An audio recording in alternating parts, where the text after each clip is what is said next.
ఏపీలో నామినేటెడ్ పదవుల పంచాయితీ రోజు రోజుకి వేడెక్కుతుంది.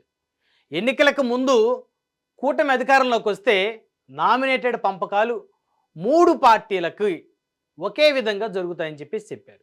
అంటే 3 పార్టీలకి సంబంధించినటువంటి నాయకులందరికీ న్యాయం జరుగుద్దని ఆ పార్టీల అధిష్టానానికి సంబంధించినటువంటి నేతలు చెప్పినటువంటి మాట. జనసేన పార్టీ అధికారంలోకి వస్తే 1/3 నామినేటెడ్ పోస్టులు తీసుకుంటానని ఆ పార్టీ అధినేత పవన్ కళ్యాణ్ ఎన్నికలకు ముందు చెప్పారు. అయితే ఎన్నికలు అయిపోయిన తర్వాత ఆయన ఉప ముఖ్యమంత్రిగా ప్రమాణ స్వీకారం చేసిన తర్వాత ఉప ముఖ్యమంత్రి హోదాలో 20% నామినేటెడ్ పోస్టులు జనసేన పార్టీకి తీసుకుంటామని చెప్పారు. కానీ ప్రస్తుతం అది జరుగుతుందా? 20% నామినేటెడ్ పోస్టులు జనసేన పార్టీకి ఇచ్చే పరిస్థితులు ఈ రాష్ట్రంలో కనబడుతున్నాయా? అయితే తెలుగుదేశం పార్టీ జనసేన పార్టీకి సంబంధించిన నాయకులకి నామినేటెడ్ పదవుల విషయంలో అన్యాయం చేస్తుందా? అయితే ఒకసారి నిన్న ప్రకటించినటువంటి మార్కెట్ యార్డ్ చైర్మన్లకు సంబంధించి ఎంతమందికి నామినేటెడ్ పోస్టులు భర్తీ చేశారు, ఎన్ని మార్కెట్ యార్డ్ చైర్మన్లు ఇచ్చారు, జనసేనకి ఎన్ని ఇచ్చారు, బీజేపీకి ఎన్ని ఇచ్చారు, తెలుగుదేశం పార్టీకి ఎన్ని ఇచ్చారు అనేది ఒకసారి చూద్దాం.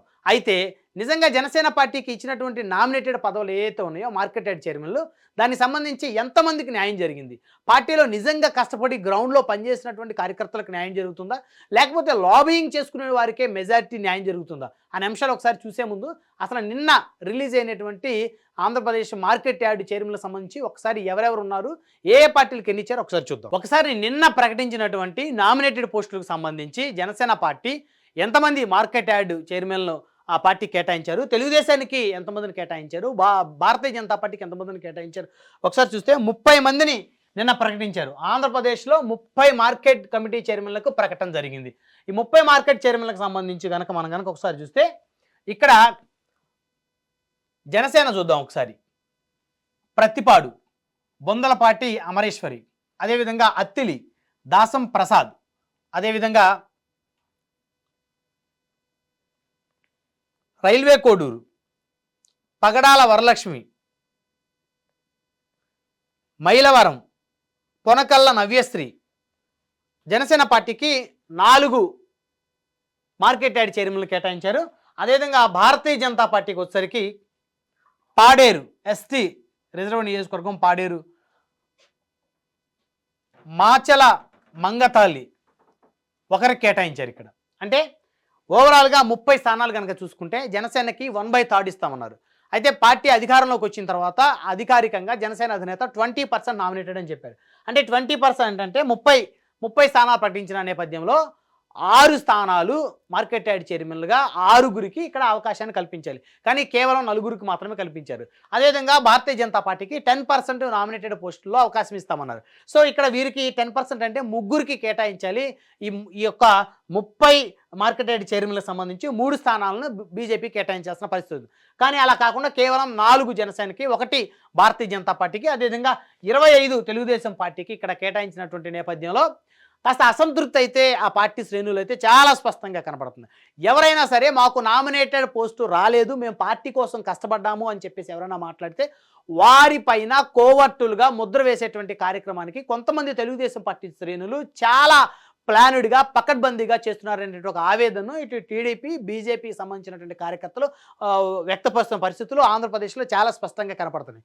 అయితే ఈ నామినేటెడ్ పదవులకు సంబంధించి ఆయా తెలుగుదేశం పార్టీ ఎమ్మెల్యేలు ఎవరైతే ఉన్నారో, అంటే టీడీపీ ఎమ్మెల్యేలు ఉన్నటువంటి నియోజకవర్గంలో టీడీపీ ఎమ్మెల్యే ఎవరికి చెప్తే వారికే జనసేన పార్టీకి సంబంధించి వారికి మాత్రమే నామినేటెడ్ పదవుల్లో అవకాశం ఇచ్చేటువంటి పరిస్థితులు ఉన్నాయి. అదేవిధంగా జనసేన పార్టీ ఎమ్మెల్యేలు ఉన్నటువంటి నియోజకవర్గంలో తెలుగుదేశం పార్టీ తరపు నుంచి ఎవరికైనా నామినేటెడ్ పదవి ఇవ్వాలంటే వారు ఆ పార్టీ అధిష్టానాన్ని సంప్రదించి ఆ పార్టీ అధిష్టానానికి నామినేటెడ్ పోస్టుకు సంబంధించి వారి ప్రొఫైల్ ఇవ్వటం, అక్కడ అధిష్టానంతో లాబింగ్ చేసుకునే కార్యక్రమంలో వారు పదవులు పొందుతున్నారు. కానీ జనసేన పార్టీకి సంబంధించి ఆ టీడీపీ ఎమ్మెల్యేలు ఉన్న నియోజకవర్గంలో వారి దగ్గరికి వెళ్ళి వారికి సంప్రదించి వారి యొక్క మద్దతు ఉంటేనే వారికి పదవులు వచ్చేటువంటి అవకాశం ఉంది, లేకపోతే పదవులు వచ్చే అవకాశం లేదు. కానీ తెలుగుదేశం మాత్రం ఆ పార్టీ శ్రేణులు జనసేన ఎమ్మెల్యేలు ఉన్న దగ్గర జనసేన ఎమ్మెల్యేలను మ్యాక్సిమం సంప్రదించే అవకాశం అయితే వారికి లేని పరిస్థితి చాలా స్పష్టంగా కనబడుతుంది. వారు డైరెక్ట్‌గా టీడీపీ అధిష్టానానికి ఆ పార్టీకి సంబంధించినటువంటి రాష్ట్ర స్థాయి నేతలతోటి మాట్లాడుకొని పదవులు తెచ్చుకుంటున్న పరిస్థితి కనబడుతుంది. కానీ ఇక్కడ జనసేన మాత్రం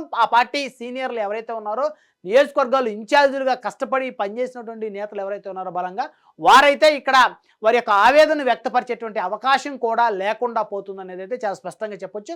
అదే మరికొన్ని మార్కెట్ యార్డ్ చైర్మన్‌లకు సంబంధించి రాష్ట్ర ప్రభుత్వం తొందరలోనే విడుదల చేసేటువంటి అవకాశం ఉంది. అయితే ఇప్పటికే దాదాపు ప్రభుత్వం వచ్చే 10 నెలలు కావస్తున్నప్పటికీ కూడా నామినేటెడ్ పదవుల విషయంలో అయితే ప్రభుత్వం చాలా వెనకబడిందని చెప్పుకోవచ్చు డెసిషన్ తీసుకోవడంలో. ఎందుకంటే 2 సంవత్సరాల పదవీ కాలం ఉన్నటువంటి ఏవైతే నామినేటెడ్ పోస్టులు ఉన్నాయో అవి 3 విడతలు ఇచ్చేటువంటి అవకాశం ఉండేది. ఎందుకంటే 5 సంవత్సరాల కూటమి ప్రభుత్వం పదవీ కాలంలో 2 సంవత్సరాలు ఒకరికి, మరొక 2 సంవత్సరాలు ఒకరికి, మరొక సంవత్సరం ఒకరికి ఇచ్చే అవకాశం ఉండేది. ఇప్పుడు దాదాపు సంవత్సరం గడుస్తున్నటువంటి నేపథ్యంలో అంటే మరొకరికి అవకాశాన్ని కల్పించేటువంటి పరిస్థితిని అయితే కూటమి ప్రభుత్వం కోల్పోతుందని స్పష్టంగా చెప్పొచ్చు.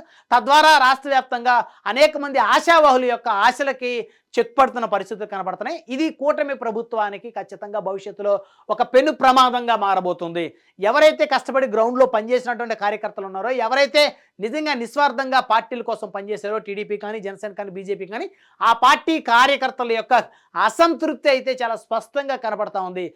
కేవలం లాబింగ్ చేసుకునే వారికి మెజారిటీ నామినేటెడ్ పదవులు వస్తున్న నేపథ్యంలో గ్రౌండ్లో కష్టపడేటువంటి టీడీపీ కార్యకర్తలు కానీ, జనసేన కార్యకర్తలు కానీ, బీజేపీ కార్యకర్తలు కానీ, లేదా నాయకులు కానీ గ్రౌండ్లో కష్టపడే వారిని ఆయా పార్టీల అధిష్టానాలు అయితే గుర్తించే పరిస్థితులు అయితే ప్రస్తుతం అయితే కనపట్లేదని చెప్పుకోవచ్చు.